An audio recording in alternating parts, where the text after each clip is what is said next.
So good afternoon, everyone.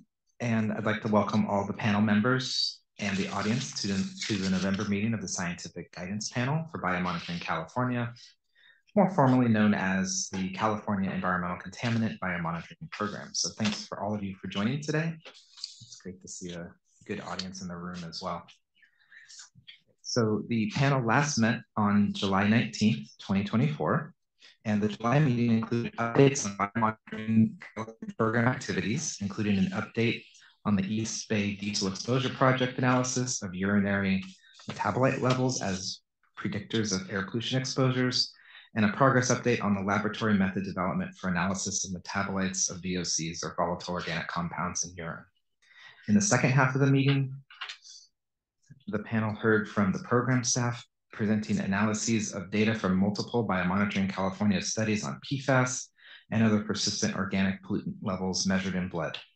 And a guest speaker from OEHHA presented data on PFAS levels measured in fish caught in California and provided background on the office's process for developing fish advisories.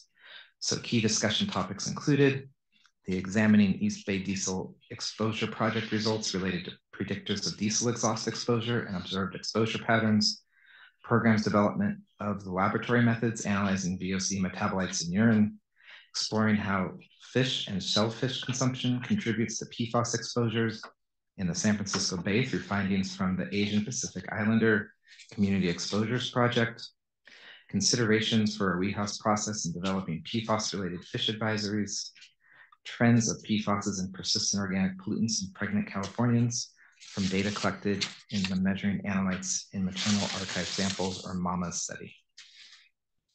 The summary and transcript of this meeting is posted on the July meeting webpage at the program's website, biomonitoring.ca.gov. I'd also like to announce that for today, panel member Tom McKone will be acting as the SGP chair for this meeting. Thank you, Tom. And now I'd like to invite the panel members to introduce themselves by name and affiliation. I'll start with Jenny Quintana, who's attending remotely. Jenny has been granted a reasonable accommodation to attend this meeting remotely. Her remote attendance will count towards the requirement that a majority of members shall be physically present at the same time, same teleconference location. Jenny. Hi, my name is Penelope, or Jenny Quintana, and I'm a professor in environmental health at the School of Public Health at San Diego State University. Thanks. All right, I'll next call on the other panel members that are attending remotely, starting with Carl. Carl Craner, Department of Philosophy, and faculty member of environmental toxicology, emeritus in both cases. I just retired. Thanks, Carl. Congrats on your retirement. And next, Oliver. My name is Oliver Fien. I am professor at University of California in Davis. I am in the Genome Center and the Department of Molecular and Cellular Biology. Great, thanks. I'll go around the room. Jose.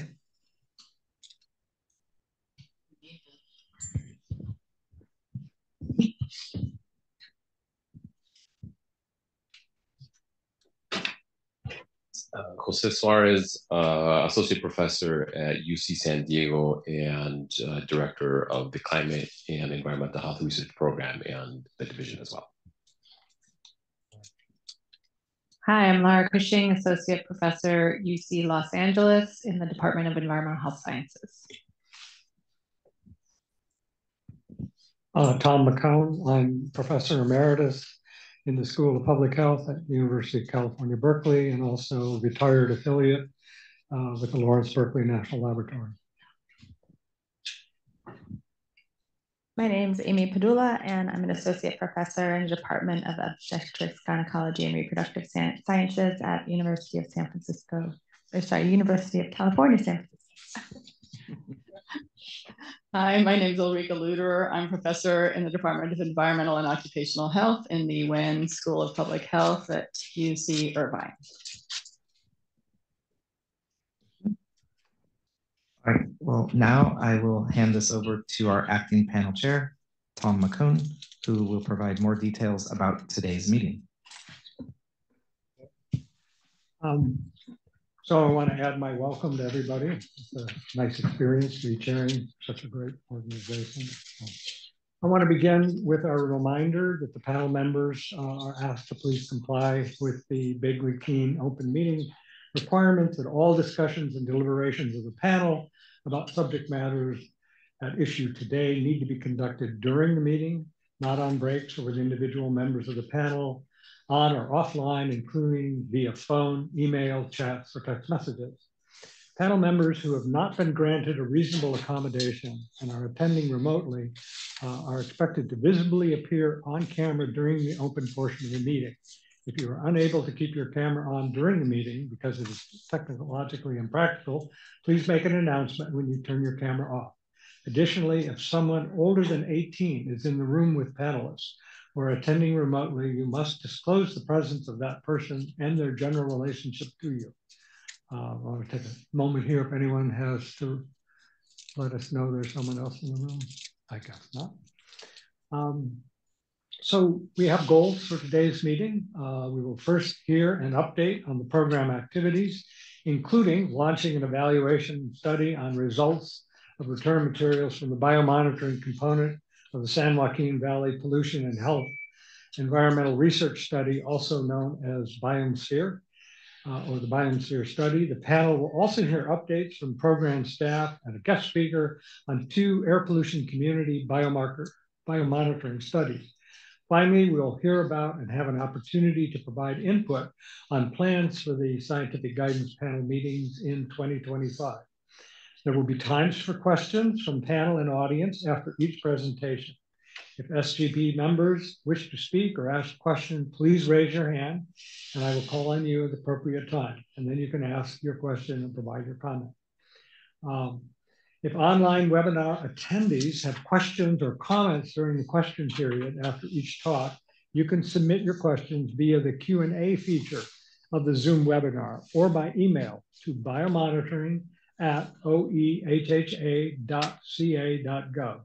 We will not be using the chat function during the meeting. Please keep your comments brief and focused on items under discussion.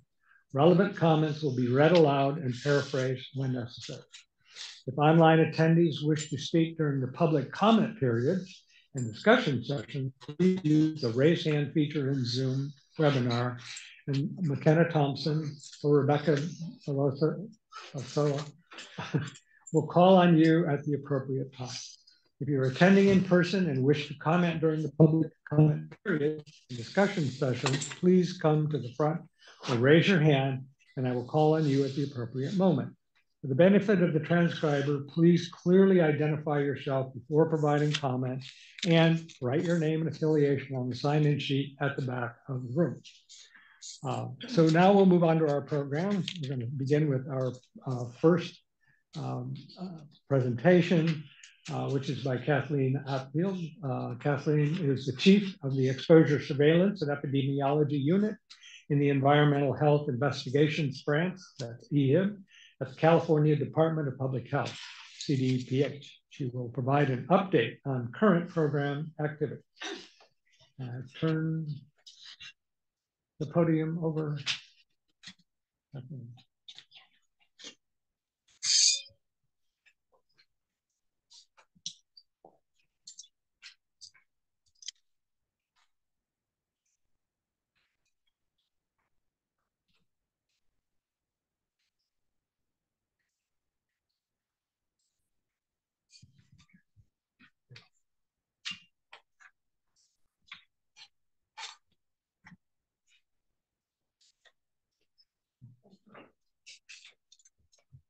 Good afternoon. Nice to sound. Speak a little louder? Yeah. Okay. Thank you for attending today, and I'll get started with our program update.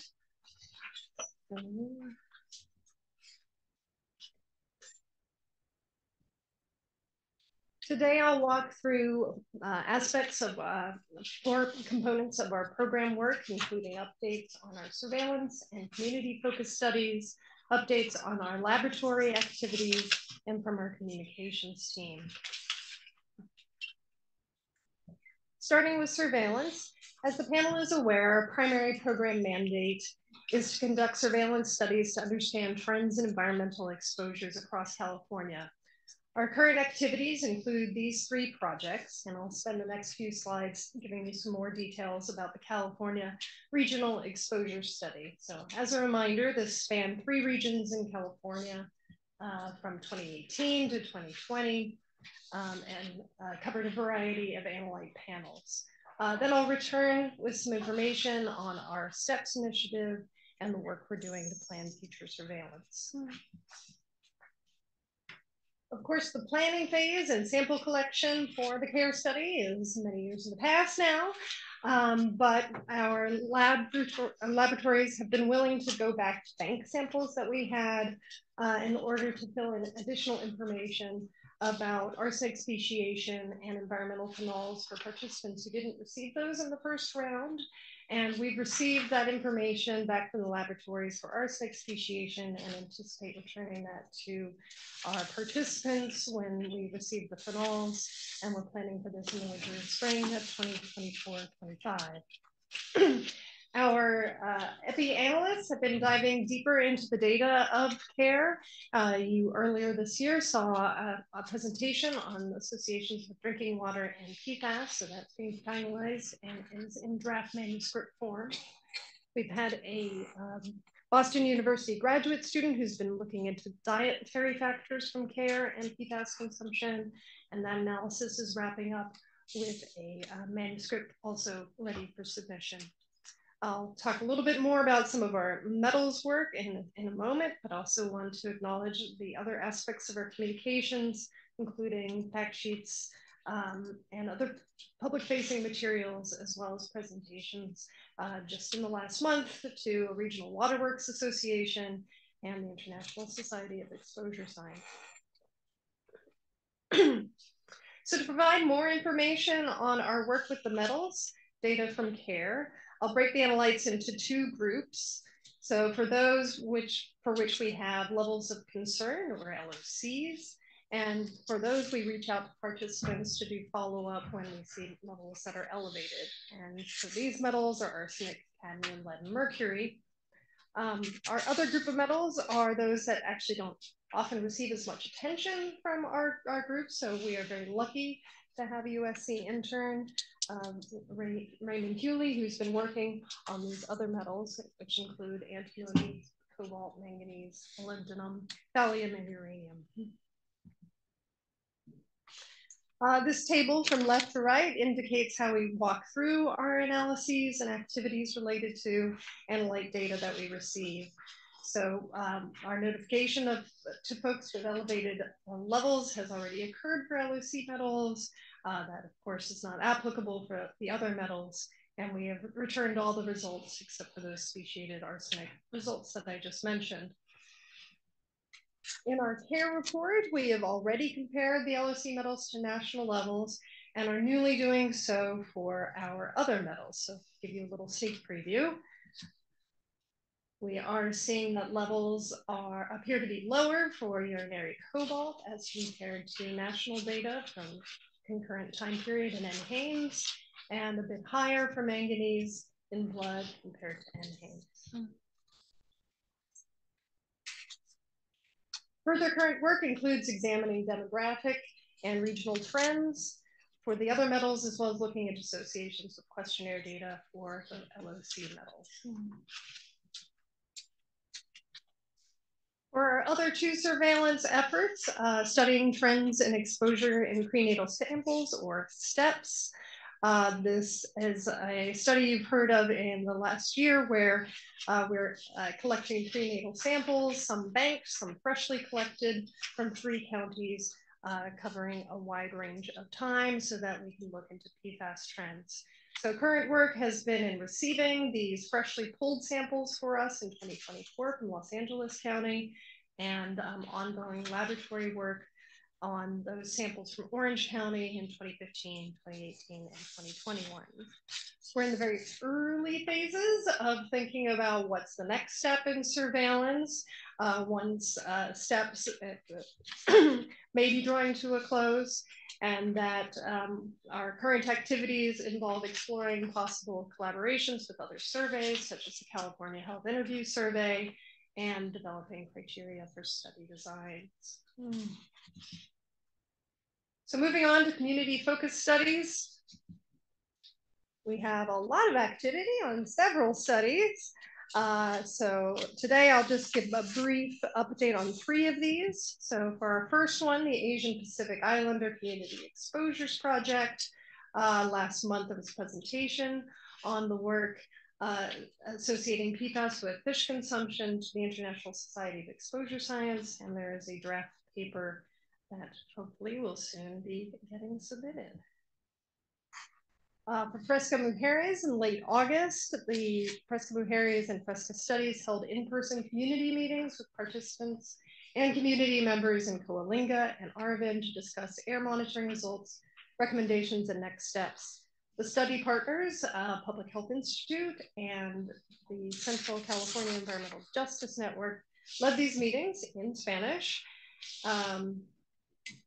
and with support from the Biomonitoring California staff. They did hear voluntary testimonials from participants on decreased allergies and asthma symptoms during the period when they had indoor air cleaners and filters affixed to the swamp coolers as part of the study. So that was gratifying to hear. The study team continues to evaluate air monitoring and questionnaire data and await the results from the laboratories on urinary samples, testing for VOCs, PAHs, and tobacco smoke. Moving on to the biomonitoring component of the San Joaquin Valley Pollution and Health and Environmental Research, or BiomSPHERE study. They returned results on biomarkers of response to participants. And as a reminder, this involves 64 families in the Fresno Stockton area with a parent and child pair per family. The study team continues to evaluate air monitoring and questionnaire data and awaiting results for VOCs from the laboratories. And in a moment, you will hear more information about preparations for evaluating results for return materials from Rebecca. Moving on to laboratory updates. Our environmental chemistry lab at the Department of Toxic Substance Control is continuing to progress on developing methods for cyclosiloxanes and PAHs in serum. Some of that progress was shared at the CTAC conference last month. For PFAS, there's a number of activities with proficiency testing and standard material check. And I'm very gratified to see that they have marched through 300 samples for our steps analysis. Very exciting to see that results coming soon. For our POPs panel, there's proficiency testing occurring with data recently submitted. From our environmental health lab at the Department of Public Health, first talk a bit about the metals progress that's been going on. So there's, I will talk a little bit more about the addition of nickel to the method. But in the meantime, let's acknowledge all the wonderful work that they've had to do to keep the methodology up to date and up to speed with proficiency testing and standard material check and certifications. The nickel method development was tested through our inter-program pilot project, where we received the data in June, which I'll give you in just a moment, and have been applying the method to Fresca Mujeres, which has been returned to the OEHHA staff with further arsenic speciation in progress. As I mentioned, there's phenols analysis ongoing for KRLA, finalizing the 346 samples for our hydroxylated PAHs and VOCs, continuing standard material check through materials provided by the CDC biomonitoring program. Both of these analyte panels also have IPP testing which is undergoing data review for 38 or 39 samples. And for hydroxylated PAHs, the Fresco-Mujeres is finalizing analysis, and for BOCs, additional analysis complete and under review for California firefighters study. So I was mentioning our intra-program pilot projects without giving a lot of context, and I know we have some newer members of the panel. So just wanted to provide the context that we perform these in order to demonstrate readiness of new or modified methods for use in studies involving the public. And we consider these dress rehearsals, where we follow the process from sample collection to laboratory analysis to participant report back. These also help provide evidence of having detectable values in the range that the assay can provide and in the media type that we choose. Provide seed data for method application for the laboratories. And we're actually had interest in developing these similar procedures for work when we involve external laboratories to the program. So I was talking about some of the IPPs that are in progress, but recent examples of completed ones were the expanded PFAS panel, our work with the University of Washington on quaternary ammonium compounds, and as I said, nickel. So little information about those results from the testing of the nickel method. This was added to our air polluting, to our metals panel because of its interest in the AB 617 related community studies as an air pollutant of interest. The addition to the metals panel did not require substantial changes to the methodology, though there is interest in lowering the method detection limits in the future with an acidic, with a switch to an acidic method.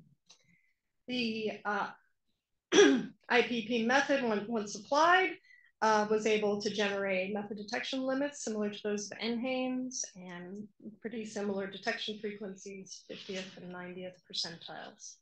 And if you prefer to see this data adjusted for creatinine, you can see they're a slight bit higher than NHANES, but of course, it's a small sample size.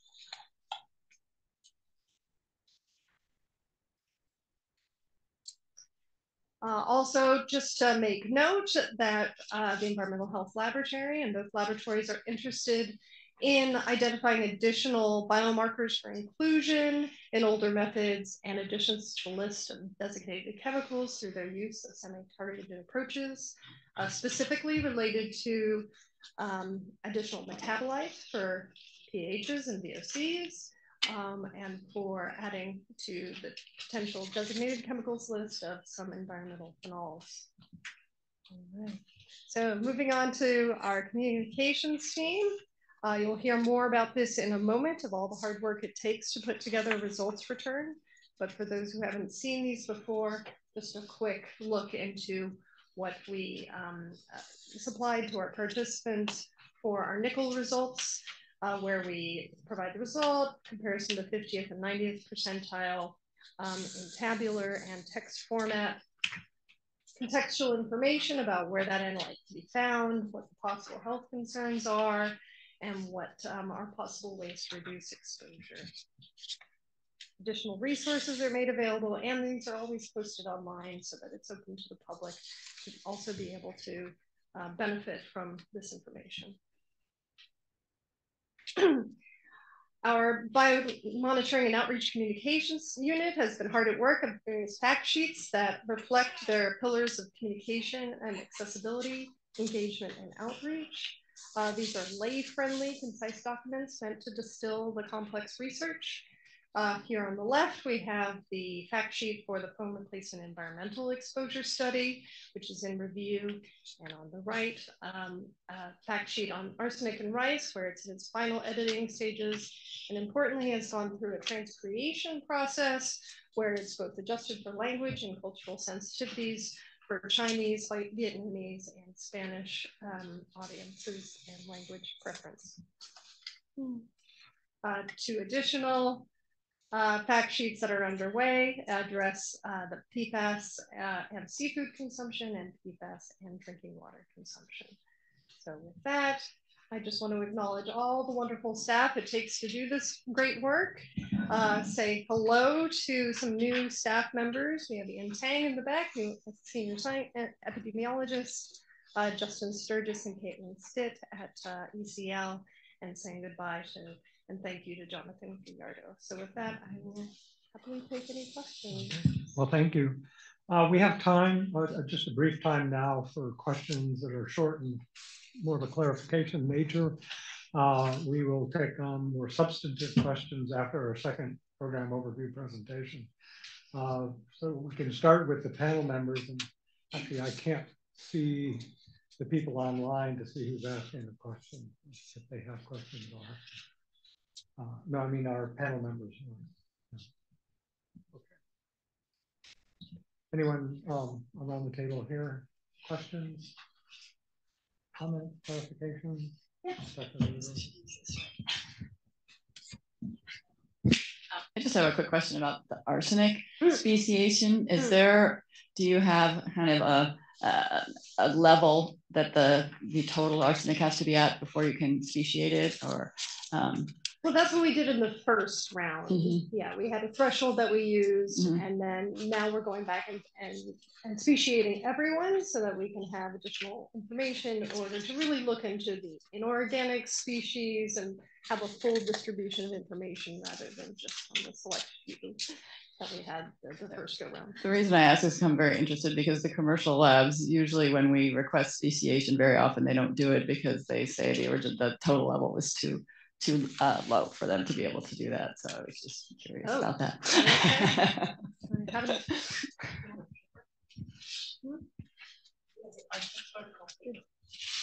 Yes, yeah, there is a paper that recently came out that described our protocol for following up with participants of elevated arsenic levels.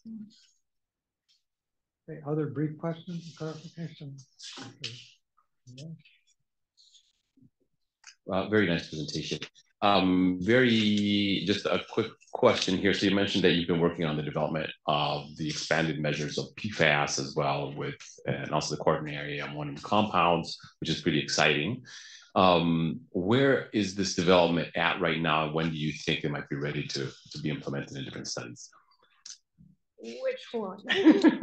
For both of them. For both of them. So the expanded PFAS method that was presented in March this year to the panel, that's actually in use right now for the STEPS initiative on the banked maternal samples.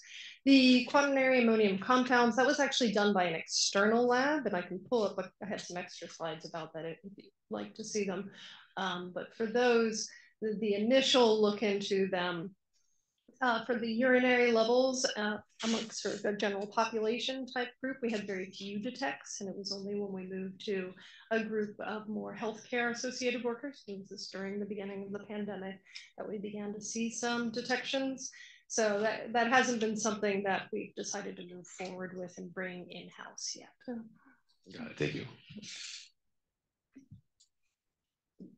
Do we have enough time to move to other questions? Rebecca, were there online questions? There's no online questions. Okay, we have one in the audience. My name is Dr. Ahinsa-Porter-Sunshine, the founder and principal investigator for the Hunters Point Community Biomonitoring program. As a physician, I want to commend you for the work that you're doing on biomonitoring of nickel. In our own program, we are serving an area in Southeast San Francisco. The EPA EJ screen assigns a 95 to 100% ranking for diesel particulates, and we have evaluated 2 children and 2 adults who come in with severe eczema, including a 4-year-old who's had eczema since birth, which is kind of unbelievable. And in all 4 cases, nickel was elevated. Nickel is a component of diesel exhaust, and as a physician, I am convinced that some of the atopic dermatitis exhibited symptoms that we see in children, especially those who are being transported on diesel-powered school buses, may be the result of nickel. So I do want you to prioritize diesel exhaust as a source of nickel exposure. Thank you. Thank you for the information. Okay. Other comments online? No. All right. I think we'll move on then to our. So we have more time at the end for discussion and questions of both presentations. But we're going to move on next to an overview or a review of activities at OEHHA. This will be presented by Rebecca Belloso. Rebecca is a health program specialist in the Safer Alternatives Assessment and Biomonitoring section at OEHHA. She will give a presentation on the evaluation of results return materials from the biomonitoring component of the San Joaquin Valley Pollution and Health Environmental Research Study, also known as BiomSPHERE. Great, thank you so much. And as Acting Chair Tom McKone mentioned, my presentation today will cover the BiomSPHERE study in which we are doing an evaluation of the results return materials. So as a reminder, Biomonitoring California has a mandate as a state program to return results to study participants. This is a statutory mandate for returning results to participants who request them. The participants provided materials to help them understand the results, and we tailor those materials depending on what the participant audience is. For example, we do our best to make them culturally and linguistically appropriate and understandable. These are our steps for general practice in creating the results return packets. As you can see, there are a number of steps, so I'll go through the steps. First, we conduct a QA and QC on the data, and that data is received from our laboratory. After that data is received, we do an analysis on the final data set for summary statistics. We create draft text and results tables that includes comparison data. And if possible, we compare participants with other participants within the study, as well as national levels, such as in Haynes. We then submit that for internal review, as well as review with the principal investigator of the study, and submit that draft to the IRB for approval. And in that case, sometimes we pre-translate before submitting to IRB, and sometimes we translate afterwards. It really depends on the IRB. We'd update the tables after approval with personalized results for each participant and package all the materials into one document. And the PI would distribute the final packets to participants. So I'd like to go through each page of the results return packet. This is the packet that was returned for the BiomSPHERE study. So first, we include a cover letter with a summary of the project, since sometimes some participants don't remember that they were participants. So we do like to provide an overview of what we collected, what compound we analyzed, and thank them for their time. We provide a table of contents to help them walk through the packet. We include a project description, which includes frequently asked questions and further information on the study. In the results table, we include information on how they can compare their results to either other people within the study or any other summary statistics that were included. And here's an example of the results table with fictitious values, just so you have an idea of what that looks like. And we include an informational fact sheet based on the chemicals that we analyzed. So for example, this one is for biomarkers of response. We include recommendations within that fact sheet for how participants can reduce their exposures. And we tailor a community resource page with resources in the area in which they live or work, depending on the study. So for distribution, we as a program try to return the results within 1 year of sample collection. We send all the results to participants at the same time. Sometimes we receive results in batches, but since we do the summary statistics comparison, we do that and incorporate that into the results table. So we do send the results to participants all at the same time. Participants have the option of how they choose to receive the results, so they can choose whether they receive it through mail, through a password-protected email document, or in-person delivery if neither of those are feasible. I do want to point out that the process is different, the protocol is different when elevated results are reported from our laboratory. So in that case, we would contact the participant as soon as possible for cases of that are above the level of concern. So as a reminder, we have brought up to the SGP a couple of studies that did try to evaluate results return and the challenges in reporting results back to participants.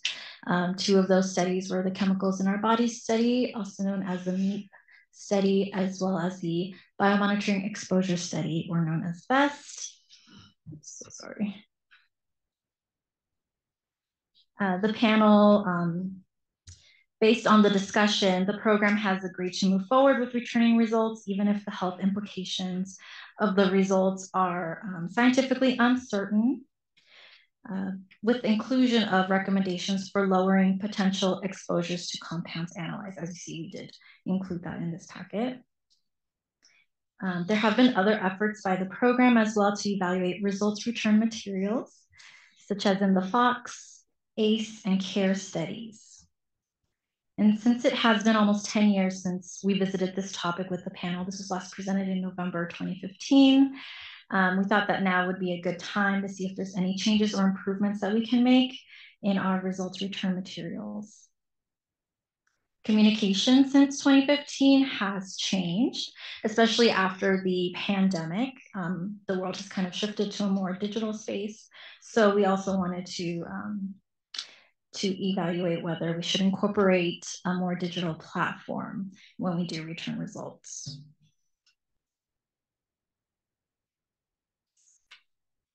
So leading this project is PI Nancy Burke from UC Merced, co-PI Asa Bradman as well from UC Merced, and they are both professors in the Department of Public Health. And we AC, the Central California Asthma Collaborative, with Tim Tyner, the founder and executive director, to conduct this evaluation.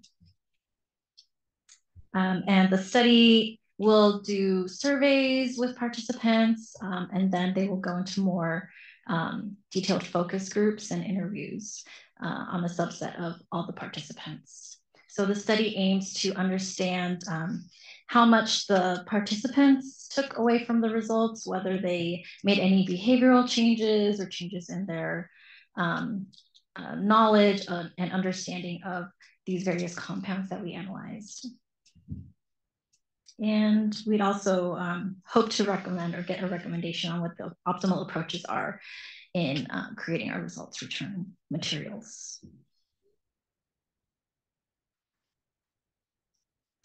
So for this particular study, we are returning urinary biomarkers, specifically for the oxidative stress, inflammation, and lung injury biomarkers, and PAHs, polycyclic aromatic hydrocarbon metabolites, and volatile organic compound metabolites. Our timeline for this evaluation study. So in the summer of 2024, the PIs worked together to build a study team and identify key considerations for the project.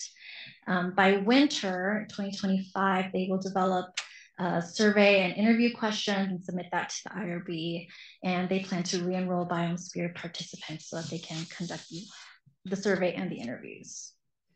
By spring 2025, they will conduct surveys, interviews, and focus groups. And by summer 2025, they plan to analyze the results and produce the summary findings with a final review on approaches for how we plan to optimize returning the study results. So I open it up now to the questions. Thank you very much. We have quite a bit of time remaining, but what we want to do first is take roughly 5 minutes to focus just on this presentation with short questions of clarification. And then when we finish that, we'll move on to a broader discussion of both of the talks and open it up for a little more depth and substance. So are there questions, more of a brief nature on clarification? Rebecca's presentation. From the panel, I can't see the panel members.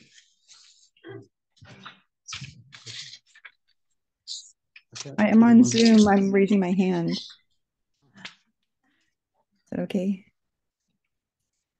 We have one question from Dr. Cushing, and then we can move to. Thank you. This is a question for Rebecca. I may have missed it in your presentation, but for the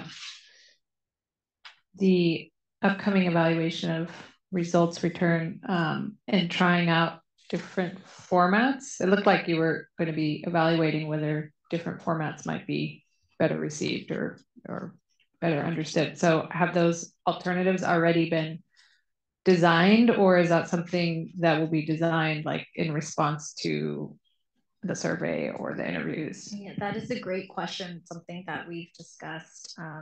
So the PI would like to move forward for the survey and asking their overall understanding and potentially changing the formatting of how the results look. Right now it's in table form, so we've thought about maybe putting it in a graph form or an online platform and see how the participants react to that in a focus group.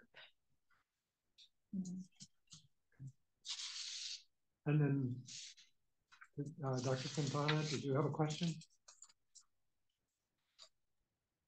Hi, yes, I did. And I wanted to first say that I thank you for doing this important work, because it's of interest to anyone who works with communities. I want to give them the information in a very helpful way. So I guess my question is, are you going to try and randomly sample the people who had the results returned? Because there might be a slight bias in who kind of volunteers to participate in the focus group. And I'm just wondering how the selection of the participants will be done. Right, that is a great question as well. So for the surveys, the initial survey, they will contact all participants that requested their results materials. And then after that, I believe it will be a randomized sample based on who responds to the survey. We can't control who actually, picks up the phone and takes the time to fill out the survey, but we'll make the best effort to try to get everybody involved. Yeah. I think just a very quick question. So for the presentation, your question to the SGP panel was to get some feedback about the actual structure of the information being returned, and the second part was what are some considerations for different ways of doing that, right? Correct. Would it be possible for us to get a sample of one of the? I saw the presentation. It's kind of hard to see; it was a little small. But would we be able to get access into a sample so we can take a look and give you some comments? Sure. I think we can do that. We definitely have that's what we submit to the IRB is like with fictitious values, so that shouldn't be a problem. And then we'd have to, I think, make an agenda item at a future meeting. I don't know if we can provide that right now. No, it doesn't have to be right now, but I mean, if you want feedback from us, it'll probably be better for us to actually see it. I also just, I was particularly curious about the activated test.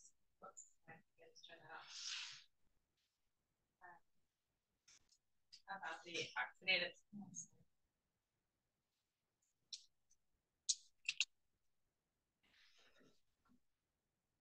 I think I got it on. Thank you. The oxidative stress and inflammation biomarkers, since they are a little bit different than the maybe chemicals that we're used to returning. And so I'm also curious about how those results will be communicated given our lack of maybe understanding about what they all mean. Right. So we've gone through a lot of internal discussions on how to best communicate that to the public, especially since they're not scientists and we can't assume that they're aware of the mechanisms within the body. So we do try to put it in as simple terms as possible. So we do return it as a separate packet for the biomarkers of response, and then we'll do biomarkers of exposures in another packet, and that will be delivered early next year. We're moving into a little more substantive questions. I thought maybe we should just take a minute for to offer audience, both online and in the room, to ask short clarifying questions, and then there's going to be roughly 15 to 20 minutes. We're coming back to both presentations and getting into more detailed questions. Are there clarification questions, McKenna, that were online, or anyone in the audience at this point? Yeah, get a microphone, identify yourself for the transcriber. Thank you. I'm Asa Bradman, and the co-PI on the project on maturing results, evaluating maturing results. And we'll have a survey. And then as part of that survey, we'll ask about possible interest in participating in a focus group and any follow-up to the written survey. And then we'll use that as a pool to select participants. So it'll be kind of a staged process. And, of course, it's a small study.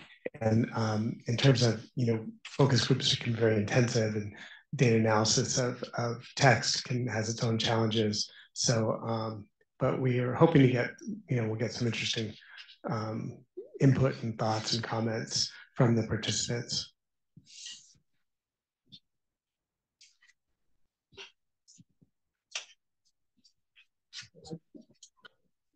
If there are no more questions or focus on this talk, I think we'd like to open it up to a more substantive discussion of both talks.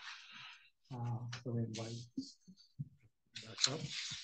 And again, it's open to the panel, and then we'll open it up to the audience.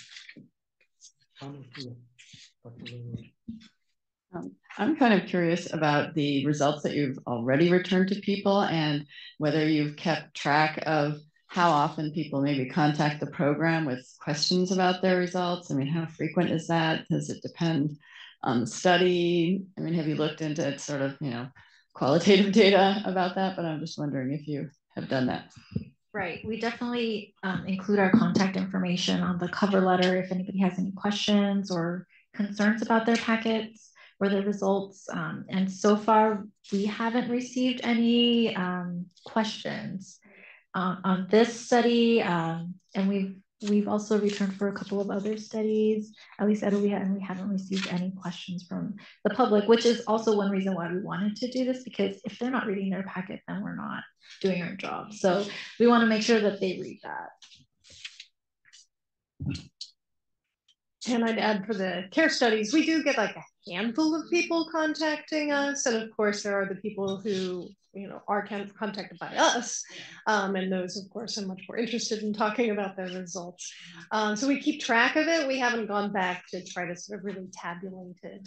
But we could try to fold that into this effort to formalize that review. And we have a comment? Martha Sandy. I just wanted to say we also have community meetings and webinars for the CARE study for participants and others in the community to listen, and there's a chance to discuss as well. So our most recent meetings where we returned biomonitoring results for community studies was for the SAPEP study. We had a community meeting. We reported back to the panel on that. And we had interest in, but no specific questions about how to interpret the results.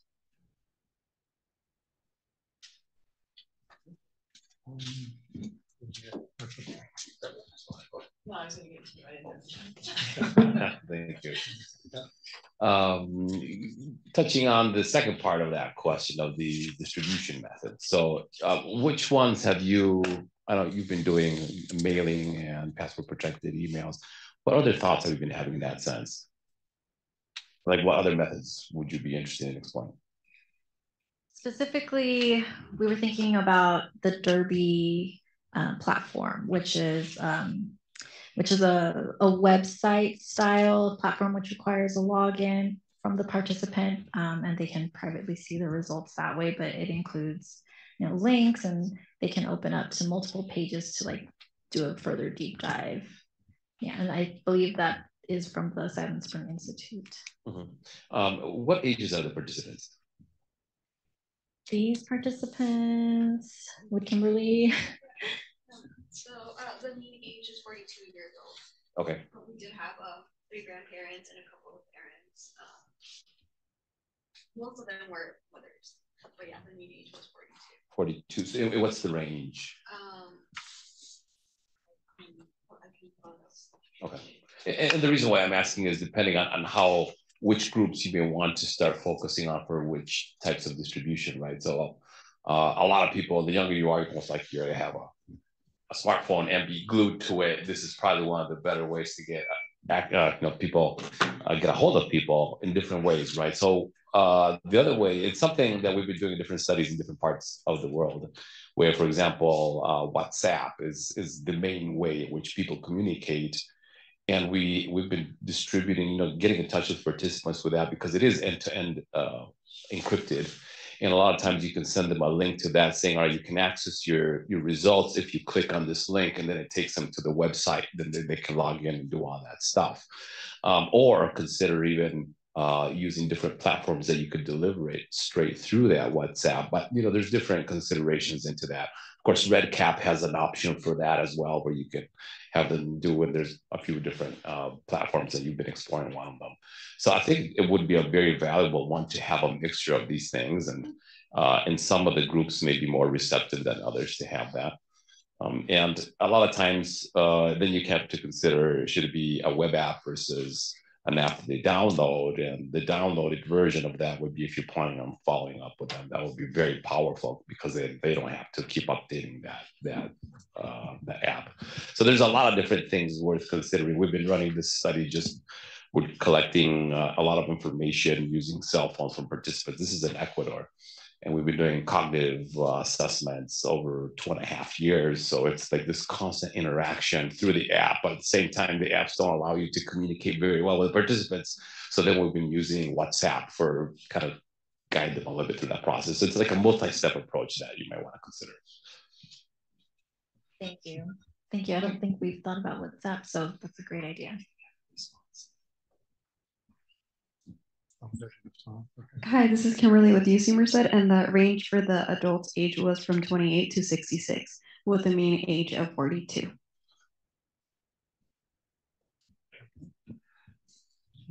So Dr. Quintana's had her hand up, and I apologize because the screen I'm looking at blocks your hand. I have to look up here to see that your hand was up. There's something in the way there. So please, I know you've had your hand up for a while.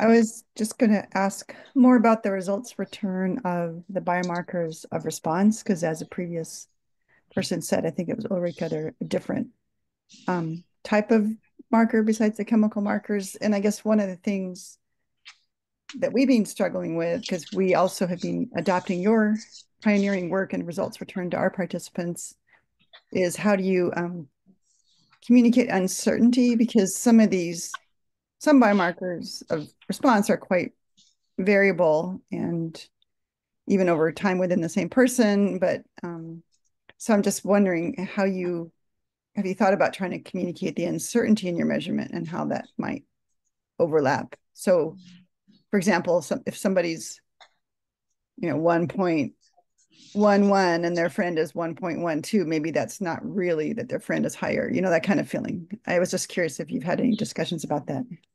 Thank you.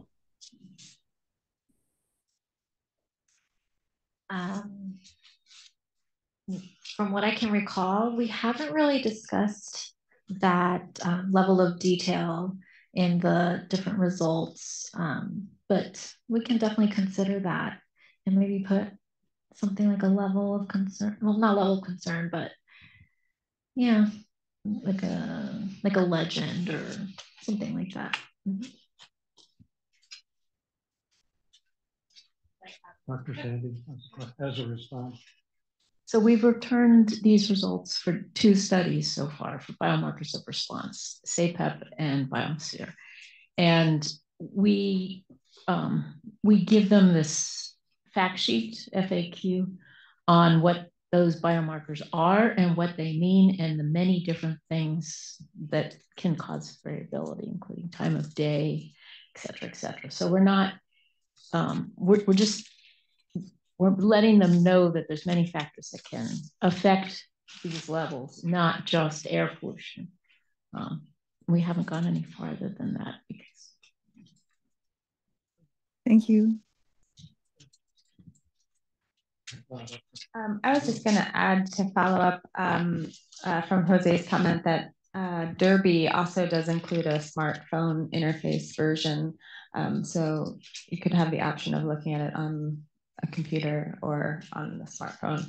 And it also adds the capability of knowing whether they opened it or not. And so that's the tricky part with the mail, I suppose. And even how much time they spent looking at it. So if you're interested in that information, that has that capability. Thank you. I have a brief question for Dr. Attfield's presentation, which relates to the comment we got about metals and diesel. So you were talking more specifically about a metal study, but we also have air pollution and diesel biomonitoring programs. Is there a crossover in the metals effort to work on the same? I might have to defer to my colleagues that work more closely on the AB617 studies, but there's the VOC panels and the PAH metabolites that are also being assessed in those studies that will complement the results from the metals. Okay. Because I thought it was an interesting point that metals could be, it might be an important additional marker for efforts we already have underway looking at diesel exposure. Definitely.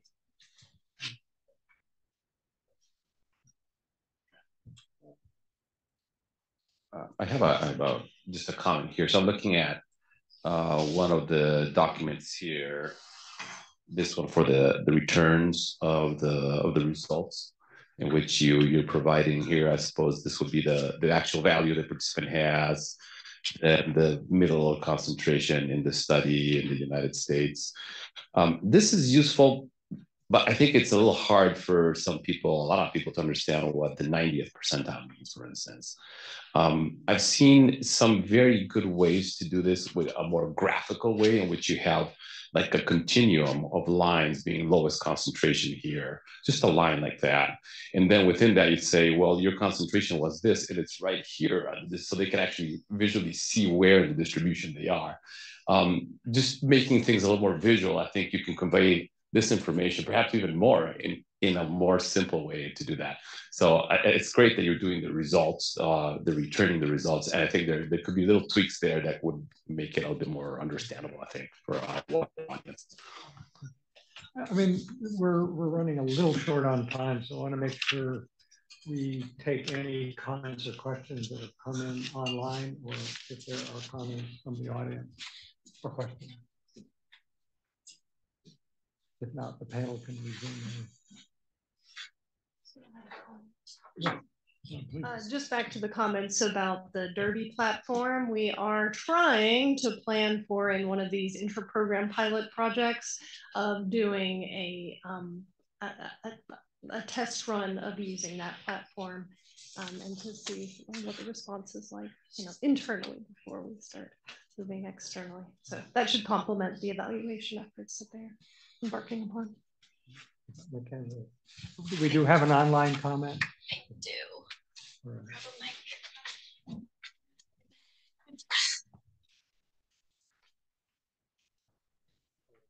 Yeah.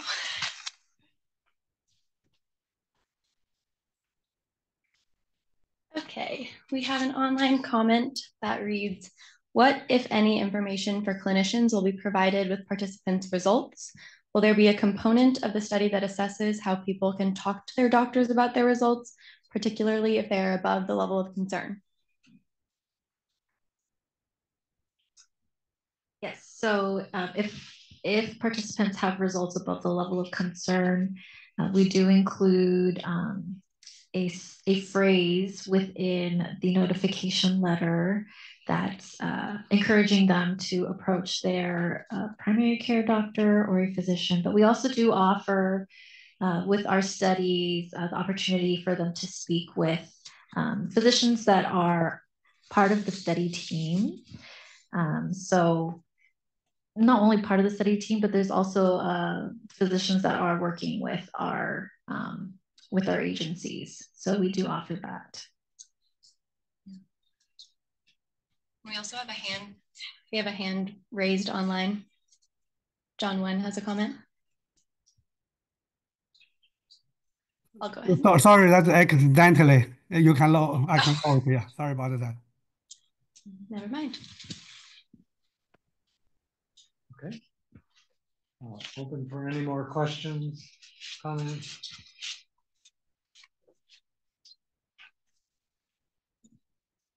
We're close to 2:05. So I think okay. Time. Go ahead. I mean, I just have a quick comment regarding, because getting medical, input into if people have questions about that. And another suggestion I would have is that, there are several academic within the UC system, occupational and environmental medicine clinics that, at our clinic at UC Irvine, and I know at UCSF also, they see patients with all kinds of, environmental and occupational exposures. And that would be a resource you could also refer people to. Thank you.